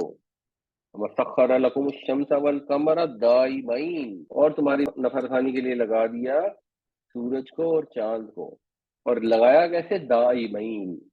دابا یا دابو کا مطلب ہوتا ہے کسی کام کو لگاتار کرنا، کسی راستے پر مستقل چلے جانا، تو اس سے پھر فائل بنے گا دائب، اور دائب جو ہے اس کی تسمیہ ہوگی دائبین، یعنی وہ اس حال میں ہے کہ مسلسل تمہاری نفع رسانی میں لگے ہیں، ایک ہی راستے پر چلے جا رہے ہیں جو اللہ تعالیٰ نے ان کے لیے مدار ٹھہرا دیا ہے، جس پر انہوں نے ریوالو بھی کرنا ہے اور روٹیٹ بھی کرنا ہے، اس پر سیکنڈوں منٹوں کی پابندی کے ساتھ جو اللہ نے خدمت ان کی ذمہ لگائی ہے وہ کیے جا رہے ہیں، کیے جا رہے ہیں، کیے جا رہے ہیں، کوئی اس میں کمی بیشی نہیں ہو رہی، کہیں رک نہیں رہے، جو اللہ نے حکم دیا بس وہی کرتے چلے جا رہے ہیں۔ سوچو وہ سورج و چاند کو خدا بنا کے بیٹھ گئے، یہ ان کے خدا دیوتا ہونے کی نشانی ہے، یہ ان کے محکوم اور مسخر ہونے کی نشانی ہے، کہ اصل خالق حقیقی جو ہے یہ تو اس کی مخلوق ہے اور اس کے حکم کے پابند ہیں۔ ان کو کیسے خدا بنا لیا؟ جیسے پرانی بہت ساری قوموں نے بنایا اور ہندوؤں نے ابھی بھی بنایا ہوا ہے۔ وَسَخَّرَ لَكُمُ اللَّيْلَ وَالنَّهَارَ، اور انہی سورج اور چاند کے مستقل اپنے راستے پر چلنے کی وجہ سے دن اور رات وقوع پذیر ہوتے ہیں، اور وہ بھی پھر اسی طرح وقوع پذیر ہوتے ہیں جیسے اللہ تعالیٰ نے ان کو ڈیزائن فرمایا ہے، اور نفع رسانی میں لگا دیے تمہارے لیے رات کو اور دن کو۔ وَسَخَّرَ لَكُمُ الشَّمْسَ وَالْقَمَرَ دَائِبَيْنِ وَسَخَّرَ لَكُمُ اللَّيْلَ وَالنَّهَارَ، اور اس نے مسخر کر دیے تمہارے لیے سورج اور چاند جو چلے جا رہے ہیں ایک ہی انداز میں، اور مسخر کر دیے رات اور دن۔ وَآتَاكُم مِّن كُلِّ مَا سَأَلْتُمُوهُ، سألتم تم نے سوال کیا، ہو اس سے واو جو ہے یہ جوڑنے کے لیے آئی، سألتموہ جو جو تم نے اس سے مانگا اس نے تمہیں ہر اس چیز میں سے بخشا۔ انسان کو اپنی فطرت کے تحت، اپنی خلقت کے تحت جن چیزوں کی محتاجی ہے اللہ تعالیٰ نے وہ سب عطا فرمائی۔ انسان کو پانی چاہیے، اللہ نے پانی عطا فرمایا، انسان کو ہوا چاہیے، اللہ نے ہوا عطا فرمائی، انسان کو غذا چاہیے تو اللہ نے بے شمار قسم کی غذا عطا فرما دی۔ جتنی اللہ تعالیٰ کی حکمت اور مصلحت کے تحت جس انسان کو جتنی عطا کرنی تھی اللہ نے سب کو میسر فرما دی۔ ایک لحاظ سے کہیں فطری طور پہ ہم نے سوال کیا، ایک لحاظ سے کہیں کہ ہمارے مانگے بغیر اللہ تعالیٰ نے بے شمار نعمتیں عطا فرما دی۔ کتنی نعمتیں ہیں؟ وَإِن تَعُدُّوا نِعْمَتَ اللَّهِ، اگر تم عدد کرنا چاہو، اگر تم شمار کرنا چاہو، گننا چاہو اللہ کی نعمتوں کو، لا تحصوها، تم انہیں گن نہیں سکتے۔ ہسا یا ہسی کا مطلب ہوتا ہے کنکری سے مارنا، پھر کنکریوں پہ گننے کو، پرانے والے لوگ کنکریوں پہ گنتے تھے، تو اس میں بھی گنتی کا مفہوم ہوتا ہے. تو احصا یحصی کا مطلب ہوتا ہے کہ کسی چیز کو شمار کرنا، کسی کی گنتی پوری کرنا. پھر اس سے احاطہ کرنے کا بھی لفظ استعمال ہوتا ہے. تو تم انہیں گن نہیں پاؤ گے، تم ان کا احاطہ نہیں کر پاؤ گے. اتنی نعمتیں ہیں اللہ تعالیٰ کی. وہ تو انسان کائنات کی نعمتیں دیکھے یا اپنی ذات کے اندر انسان دیکھ لے کہ اس کو چاہیے، اس کے باڈی کو فنکشن کرنے کے لیے آکسیجن چاہیے، تو کیا اللہ تعالیٰ نے سسٹم بنایا. ہوا میں سے آکسیجن ایکسٹریکٹ ہوتی ہے، کاربن ڈائی آکسائڈ نہیں اندر جاتی، آکسیجن اندر جاتی ہے. کیا وہ سسٹم ہے ریسپیریٹری جس کے اندر وہ پھیپھڑوں میں آکسیجن جاتی ہے، پھیپھڑوں سے وہ باریک باریک باریک باریک وہ نالیاں ہوتی چلی جاتی ہیں، وہاں سے وہ ایسے بلڈ کے اندر ٹرانسفر ہوتی ہے کہ خون وہاں پہنچتا ہے پھیپھڑوں تک، وہ لے کر آتا ہے کاربن ڈائی آکسائڈ والا خون. اس میں سے کاربن ڈائی آکسائڈ چوس لیتی ہیں وہ نالیاں اور آکسیجن ٹرانسفر کر دیتی ہیں. ایسا زبردست اللہ نے سسٹم بنایا ہے. پھر وہ آکسیجن جو ہے وہ پوری باڈی میں گردش کرتی ہے اور جس جس سیل کو جہاں چاہیے ہوتی ہے اس کو اس کی غذا مہیا کرتی ہے اور واپس چکر لگا کے ادھر پہنچ جاتی ہے. ایسا زبردست سسٹم صرف آکسیجن کی ٹرانسفیوژن کا چل رہا ہے اور چلی جا رہا ہے اور چلی جا رہا ہے. تو کتنے سسٹم ہیں انسان کے اندر جو چل رہے ہیں اور ہر سسٹم میں کتنی نعمتیں ہیں اور کتنے اس کے اندر عجائبات ہیں. گننا چاہے انسان ساری زندگی لگا رہے، گن نہیں سکتا، پھر بھی ناشکری کرتا ہے. ان الانسان لظلوم کفار، بے شک انسان بڑا ہی حق طلب ہے. ظالم، ظلم کا مطلب ہوتا ہے بنائی طور پر کسی چیز کو اس کی جگہ سے ہٹا دینا، حق ادا نہ کرنا. بڑا ہی حق طلب ہے، بڑا ہی ناشکرا ہے، انتہا درجے کا ناشکرا ہے. یہ فعال اور فعول کے بدل پر ہیں جو ہم نے پچھلی بار ڈسکس کیا تھا جب صبار اور شکور کا لفظ آیا تھا. وَآتَاكُم مِّن كُلِّ مَا سَأَلْتُمُوهُ وَإِن تَعُدُّوا نِعْمَةَ اللَّهِ لَا تُحْصُوهَا إِنَّ الْإِنسَانَ لَظَلُومٌ كَفَّارٌ. إِنَّ الْإِنسَانَ لَظَلُومٌ كَفَّارٌ.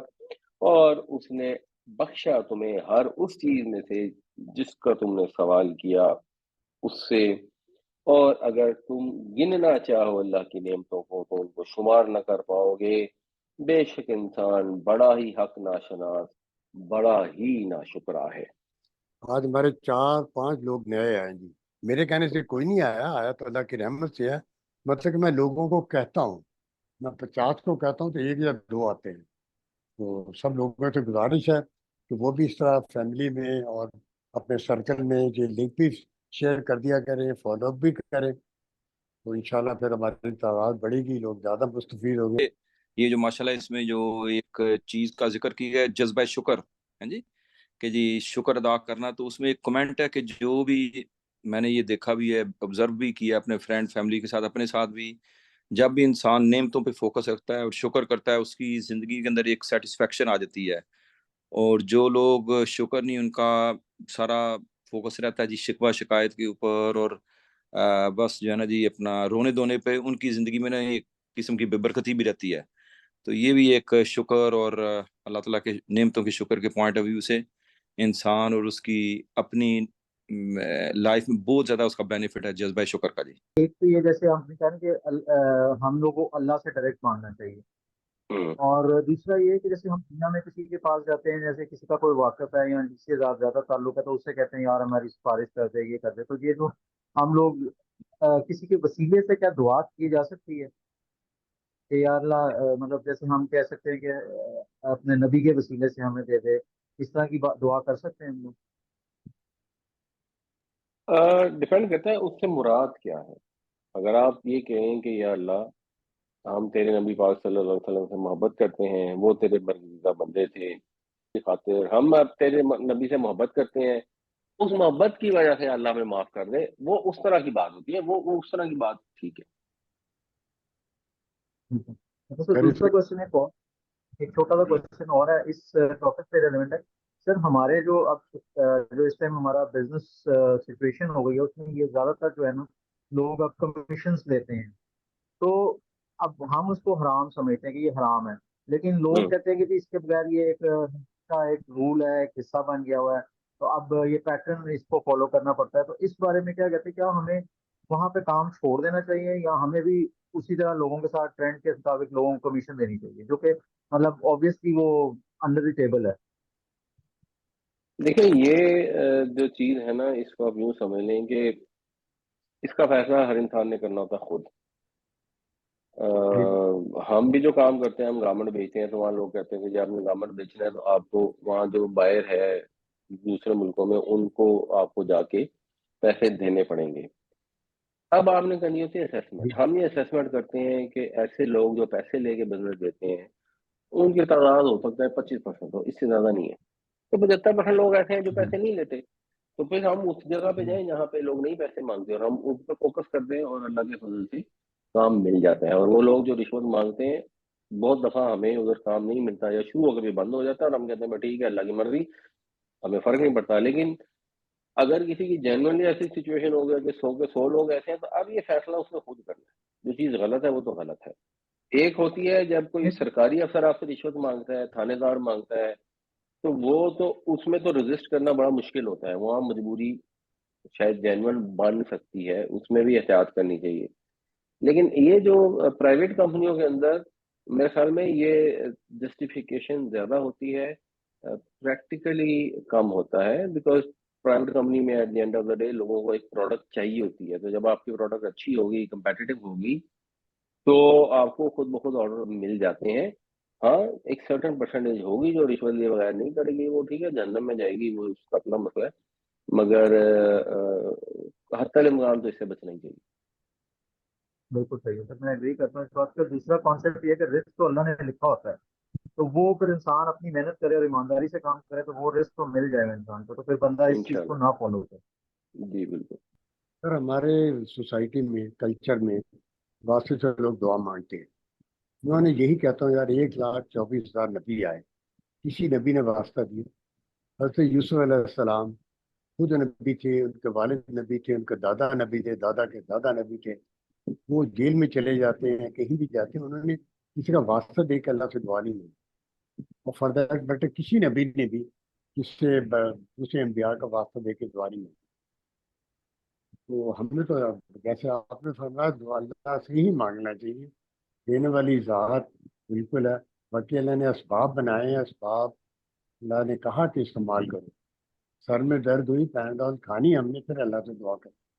تو واسطہ میرا خیال سر ہمیں الاؤڈ ہے ہمارے دین میں, اس وقت قرآن اور سنت کی روشنی میں کم واسطہ, کیونکہ میں نے کبھی سنا نہیں پڑھا نہیں کہ بتا اکثر لوگ واسطے سے ہی بڑا کامن ہے سوسائٹی میں.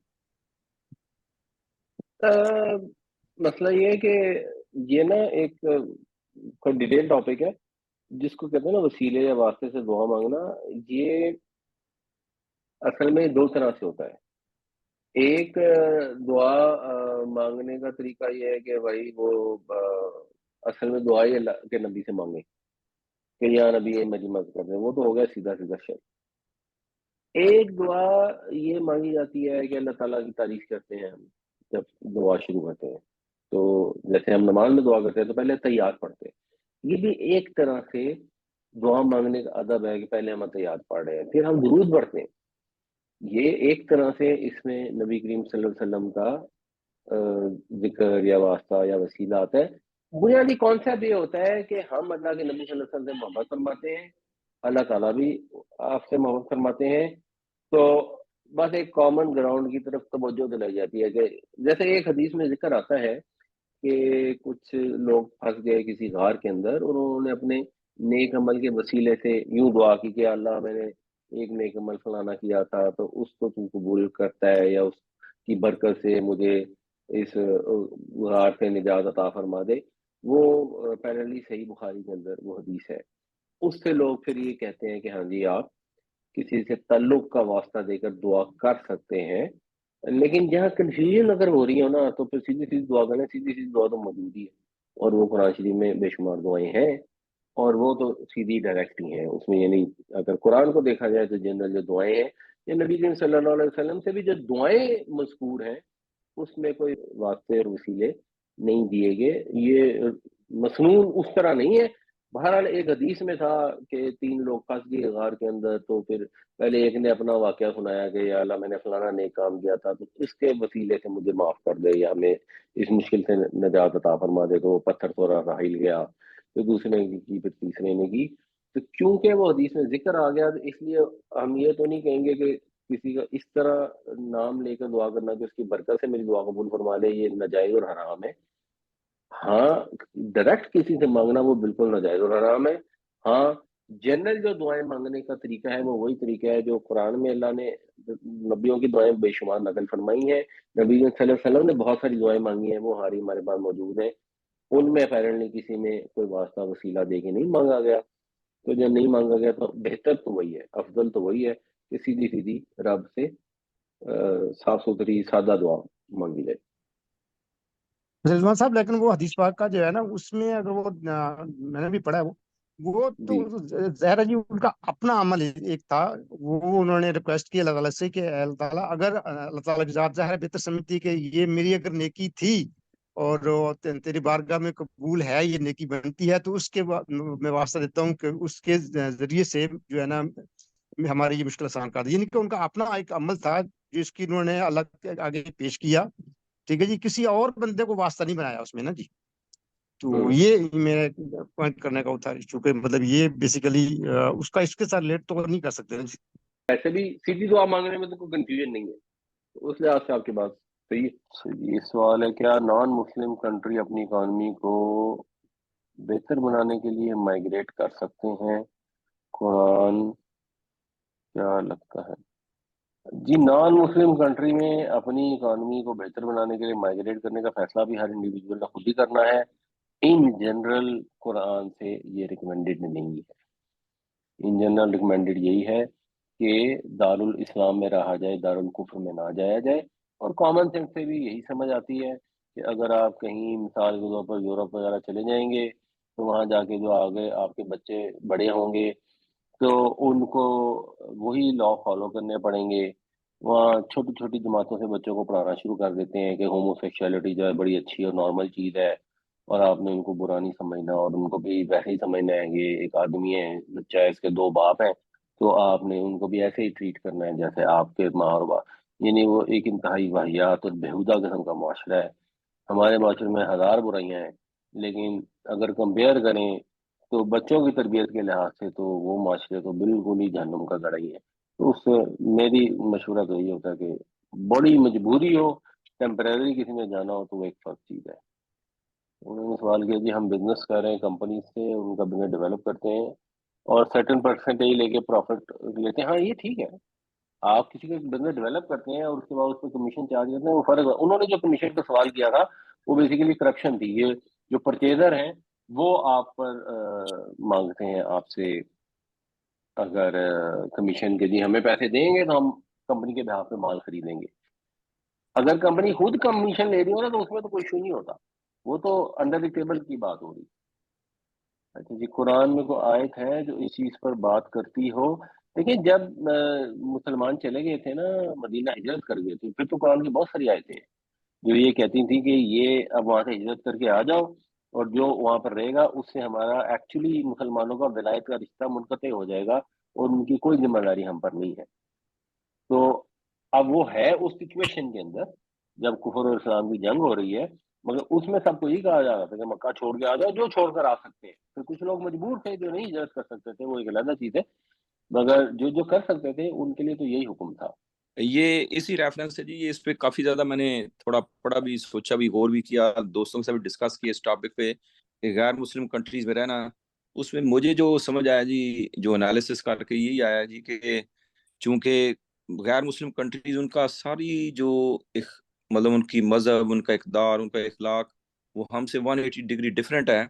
جتنا مرضی کوشش کر لیں، جتنا مرضی کوشش کر لیں، میں نے خود آبزرو کیا اور دیکھا بھی اور اپنے پیشنٹس میں بھی دیکھا کہ سیکنڈ یا تھرڈ جنریشن میں نا جی lot of very good percentage of the people in میں ریلیجن، کلچر، لینگویج ہر چیز لوز ہو جاتی ہے جی سیکنڈ یا تھرڈ جنریشن میں. تو اس میں میرا انالیسس یہی بنا جی، بڑی غور و فکر کر کے کہ بندہ غیر مسلم کنٹریز میں جائے تھوڑے ٹائم لمیٹڈ کے لیے، کچھ عرصہ بزنس کر لے، جاب کر لے، ایجوکیشن لے لے، یا کوئی گورنمنٹ کا افیئرز ہیں اس کے لیے چلے جائے، لیکن شارٹ ٹائم کے لیے جائے. لانگ ٹرم ادھر رہنے کے نا جی اس کا مطلب یہ ہے کہ اپنی سیکنڈ یا تھرڈ جنریشن بہت ہائی چانس ہے کہ وہ لوز ہو جائے گی. اور میں نے اپنی آنکھوں سے دیکھا، میری یونیورسٹی میں امریکہ میں ایک خاتون تھیں، تو وہ لگتی گوری تھیں، تو مجھے کسی نے بتایا کہ ان کے فادر مسلمان ہیں. تو میں نے ایک دن ان سے پوچھا آپ کے فادر مسلمان ہیں؟ کہتی جی جی فادر میرے مسلمان تھے ہیں جی، اب میں تو غیر مسلم ہوں اور میں حج پہ جا رہا تھا. مجھے کہتی حج بڑی اچھی چیز ہے لیکن میں غیر مسلم ہوں. جی یعنی کہنے کا مقصد وہ مسلمان فادر تھے ان باپ کے کی اولاد. جی، اور وہ جو ہے اپنا انہوں نے کرسچن سے شادی بھی کر لی اور خود بھی عیسائی ہو گئیں اور بچے بھی ان کے عیسائی. یہ میں نے اپنی آنکھوں سے دیکھا، یہ میری کولیگ تھی. نعوذ باللہ. یہ جنریشن میں بات کر رہا ہوں، سیکنڈ جنریشن. تو اس میں میری انالیسس یہ ہے جی کہ غیر مسلم کنٹریز میں بندہ ٹائم لمیٹڈ اماؤنٹ کے لیے جائے. فار ایور جانے کا مطلب یہ ہے کہ بہت ہائی چانس ہے کہ ہماری سیکنڈ تھرڈ جنریشن لوز ہو جائے گی. جی آج ہم پڑھیں گے باب انفعال. اب یہ بہت آسان ہونا چاہیے آپ کے لیے اگر ہم باب افعال اور افتعال کو پڑھ چکے ہیں. افعال اور تفعیل میں ہمیں یہ پتہ لگا تھا کہ وہ ٹرانزٹیو کو ان ٹرانزٹیو میں کنورٹ کرتے ہیں. یعنی وہاں پر یہ ہوتا تھا کہ خرجہ وہ نکلا، تو اخرجہ اور خرجہ کا مطلب ہوتا تھا اس نے نکالا. یہ الٹ کرتا ہے، یہ ٹرانزٹیو کو ان ٹرانزٹیو میں کنورٹ کر دیتا ہے اور یہ ہمیشہ ہی لازم ہوتا ہے، یہ کبھی بھی متعدی نہیں ہوتا. تو ہدمہ یا ہدم کا مطلب ہوتا ہے گرانا، تو انہدام کا مطلب ہوتا ہے گرنا، خود گرنا. قلبہ یقلب کا مطلب ہوتا ہے کسی کو الٹ پلٹ کر دینا. انقلاب کا مطلب ہوتا ہے خود پلٹ جانا اپنی ایفرٹ سے، اپنے طور پر. اور اس کا حمزہ بھی اسی طرح حمزہ وصلی ہوتا ہے جیسے افتعال کا تھا. مثال کے طور پہ وَإِذِ موسیٰ لِقَوْمِهِ فَقُلْ نَضْرِبْ بِعَصَاكَ الْحَجَرَ، اور جب موسیٰ نے پانی مانگا اپنی قوم کے لیے تو ہم نے اسے کہا کہ چٹان کے اوپر عصا مارو. فَانْفَجَرَتْ مِنْهُ اثْنَتَا عَشْرَةَ عَيْنًا. فجر یفجر کا مطلب ہوتا ہے پانی کو نکالنا، کسی چیز کو پھاڑ کر پانی بہانا. ان فجرہ کا مطلب ہوتا ہے پھوٹ بہنا، تو فن فجرت تو پھوٹ بہے اس میں سے 12 چشمے. اسی طرح سورہ توبہ میں آتا ہے وَإِذَا مَا أُنزِلَتْ سُورَةٌ نَظَرَ بَعْضُهُمْ إِلَى بَعْضٍ هَلْ جَرَاكُم مِّنْ أَحَدٍ. اور جب کوئی اترتی ہے سورت تو یہ آنکھوں میں ایک دوسرے سے باتیں کرتے ہیں کہ اچھا تمہیں کو دیکھ تو نہیں رہا. ثم انصرفوا، پھر یہ انصراف کرتے ہیں. صرف اللہ قلوبهم بأنهم قوم لا يفقهون، اور اللہ نے ان کے دلوں کو صرف کر دیا، اللہ نے ان کے دلوں کو پھیر دیا. صرف کا مطلب ہوتا ہے کسی کو کسی سے پھیر دینا، کہ ایسی قوم میں جو سمجھتی ہیں اللہ نے ان کے دلوں کو پھیر دیا. اس سے باب اسم فعال بنے گا ان طرفو، اس کا مطلب ہے وہ پھر گئے، وہ نکل بھاگے، تو پھر وہ چپکے سے نکل بھاگتے ہیں.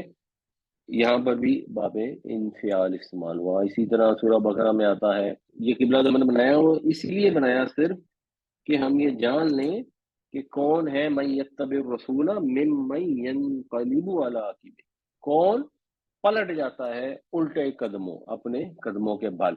تو یہاں پہ بھی یہی باب انفعال آیا. تو یہ آپ آسانی سے پہچان سکتے ہیں، اب آپ کو اتنی پریکٹس اصولاً ہو جانی چاہیے.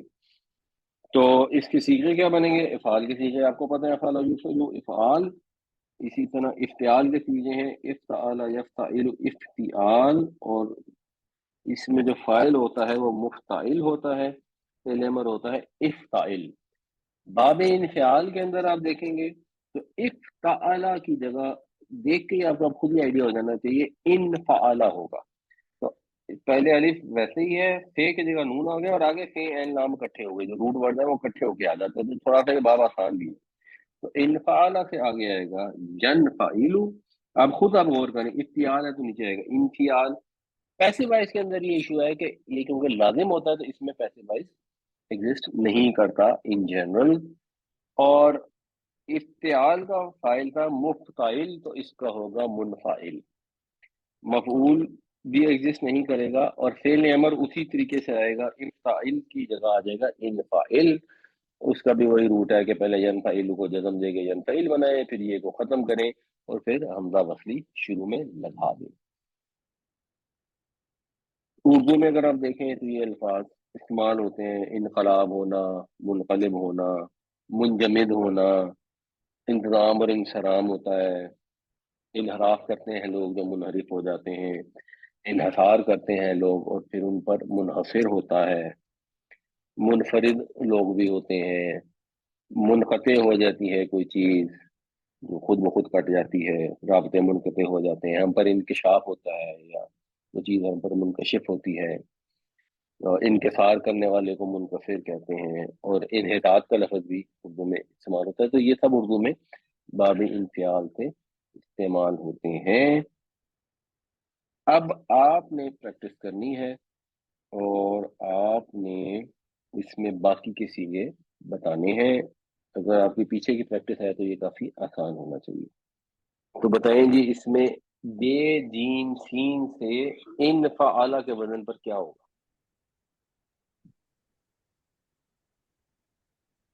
ان باجسا۔ اچھا، اب یہ ایک ہمیں یاد رکھنا چاہیے کہ جب نون اور بے اکٹھے ہوتے ہیں ایکچولی نون کی آواز نہیں جی نکلتی، یہ ہاں، ان باجسا، ام باجا ہوگا، ام باجا۔ ان جو باجسا۔ جی ام باجا صاحب، مضارع کیا ہوگا؟ یم بسیو، یم باجسو، یم یم باجسو، بجیسو، یم بجیسو۔ اور فائل کیا ہوگا؟ منبجس، ممبجس، امباجس، نہیں ممبجس ہوگا، ممبجس، منبجس، ممبجس، ممبجسن، ٹھیک ہو گیا۔ اور امبجس جو ہے وہ فعل امر ہے، وہ پہلے سے لکھا ہوا ہے۔ اسی طرح بے، عین اور سے، اس سے کیا بنے گا؟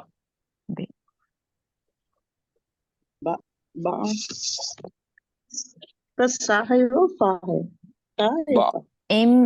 امبعثو، امبعثا، امباسا، باسا کا مطلب ہوتا ہے اس نے امبعثا، مبعوث کیا، امباسا کا مطلب ہو جائے گا خود کھڑا ہوا، خود کوئی بندہ کھڑا ہو گیا، ٹھیک ہے نا؟ اب مطلب بھی اگر آپ باسا اس کا دیکھ لیں، امباسا مضارع امبائی سے ہو گیا۔ مصدر کیا ہوگا؟ ام ام بجاس، امبج، امبجاس تو امبجس، اوپر والا تھا، اس کا کیا ہوگا؟ ہاں نہیں، امبعث، امباس، امباس، امبعثن، امباسن بھی نہیں ہوگا، امباس، امبعاث، امبیاس، بالکل ٹھیک، امبیاس، کھڑا ہونا۔ اچھا، فعل امر کیا ہوگا؟ امبعث، امبس، امباعث، امبس، امبعث، امباعث، امباعث، بالکل جی مسز ذیشان نے ٹھیک کہا، امباعث۔ امبس، اس سے کیا ہوگا جی؟ سین لام خیر کا مطلب ہوتا ہے کسی چیز کو نکالنا، انسلقا، انسالہ کا نکالنا، ینسلخو، ینسلقو، ینسلخ، انسلاخ، انسلاخ، انسلاخ کا مطلب ہوتا انسلاخ، ہے کسی چیز کا خود نکل انسلاخ، جانا، انسلاخ، خود نکل جانا۔ ٹھیک ہے۔ فائل کیا ہوگا اس سے؟ منسلخ، منسلخ، منسلخ، اور فعل منسلق، امر کیا ہوگا؟ منسلق، انس، انسلق، انسلق، انسلخ، سلق، انسلق، انسلخ۔ اچھا جی، اس سے بتائیں گے، یہ ذرا سا مشکل ہے۔ انشق، ان انشق، انشق، انشق، انشقق، نہیں انشقا، انشق، انشق، انشقا کا تھا نا، تو وہ انشق، فلو میں انشقا آ جائے گا، ڈبل ہو ینشقو، جائے، ٹھیک ہے، ڈبل انشق، انشق، یون ینشق، یون نہیں ہے، جی جی، ینشقو، ینشق، ینشق، ینشق،